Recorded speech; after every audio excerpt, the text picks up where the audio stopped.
Case تو پہلے ہی آپ کو پتہ ہے سارے جعلی کیسز ہیں اور کوئی ایسا ہی ثبوت تو نکلا نہیں. تقریباً 14 دہشت گردی کی ایف آئی آروں میں میرا نام تھا, دیگر لیڈرشپ کا نام تھا. 2 ختم ہو گئی ہیں, 12 کے قریب تھیں. اس میں ضمانت لی تھی اور آج مچلکے جمع کروانے تھے.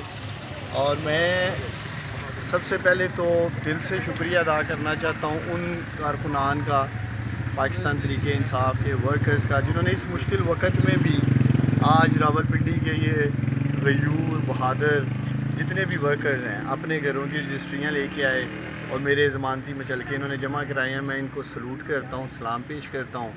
اس کے ساتھ ساتھ جو ہمارے وکلاء ہیں آئی ایل ایف کے بھی ہیں اور ویسے بھی جو ہمارے چاہنے والے ہیں, فیصل ملک صاحب ہیں, راجہ متین صاحب ہیں, حسنین سنبل صاحب ہیں, اسرار صاحب ہیں, عاقل صاحب ہیں, نبیل صاحب ہیں, حسیب صاحب اور وقاص صاحب ہیں, اور وہ تمام وکلاء باقی جن کے میں نام نہیں لے سکا. انہوں نے بھی مشکل وقت میں پارٹی ورکرز کا بڑا ساتھ دیا, مفت کیس لڑے ہیں اور تقریباً اب سبھی باہر ہیں. تو ہمیں پوری امید ہے جب اس کا ٹرائل ہوگا تو ہمیں انصاف ملے گا. یہی توقع ہے پاکستان کی عدالتوں کی طرف ہم سب دیکھ رہے ہیں, اور مجھے دلی خوشی ہے کہ بہت سارے ججز آپ دیکھ ہی رہے ہیں جس طرح کے اب فیصلے آ رہے ہیں. تو انشاءاللہ تعالی ہمیں پوری امید ہے ہم سب کو انصاف ملے گا. سر عدت کیس ہے, عدت کے آخری کیس ہے جس میں خان صاحب جو ہے وہ گرفتار ہیں, تو کیا سمجھ رہے ہیں کل رہائی ممکن ہوگی؟ دیکھیے وہ یہ کیس ہی نہیں ہے, مقصد اس طرح کا بھونڈا کیس بنایا گیا ہے. رہائی کیا ہے, کل کیس اڑا دیں گے جیسے پچھلے کیس اڑائے گئے ہیں. اور میں 1-2 انٹرویو سن رہا تھا پی ایم ایل این کے سینئر لیڈرشپ کا, تو وہ یہی کہہ رہے تھے جی چاہے ہمیں کوئی نیا کیس بنانا پڑے تو خان صاحب کو اندر رکھیں گے.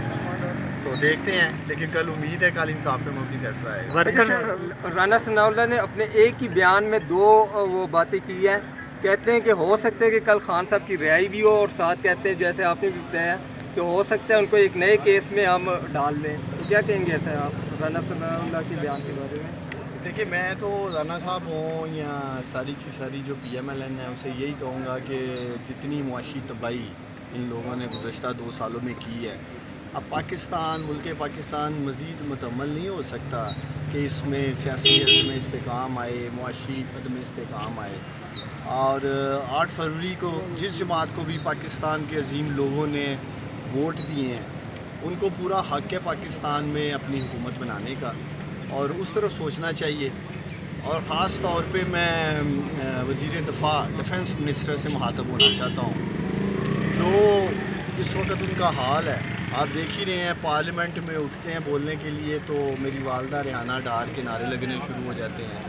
تو جس ملک کا ڈیفنس منسٹر ووٹ چور ہو, ووٹ چوری کر کے, اور آپ کو پتہ ہی ہے فارم 47 اس نے کیسے لیا, آپ نے سن ہی لیا ہے ثناء اللہ مستی ہیل نے جو بولا ہے. تو اب اس طرح یہ فارم 47 لے کے پارلیمنٹ میں پہنچے ہیں, تو پھر انہوں نے کیا دفاع کرنا ہے ہمارے ملک کا بھی, اور بطور ڈیفنس منسٹر. تو ابھی تو یہ ایک تھیٹر بنا ہوا ہے, اور آپ مزید دیکھیں قوم تو دیکھ رہی ہے یہ سب تماشا. تو بہت جلد انشاءاللہ تعالیٰ آپ دیکھیں گے حالات بدلیں گے, اور بلکہ حالات بدل رہے ہیں. تو باقی یہی رہا بات ہمارے کیسز کی.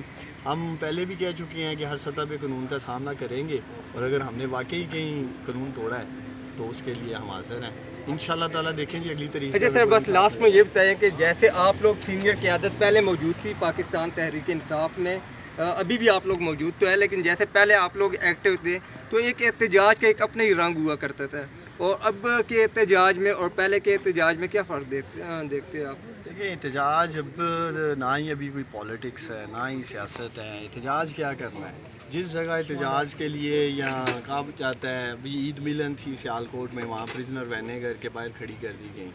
آج تو حالات یہ ہیں پاکستان میں کہ ہم عید بھی نہیں مل سکتے. کہیں ایک پوسٹ لگا دیں جی کہ عید ملن ہے تو آ جائیں, تو وہاں بھی پولیس پہنچ جاتی ہے.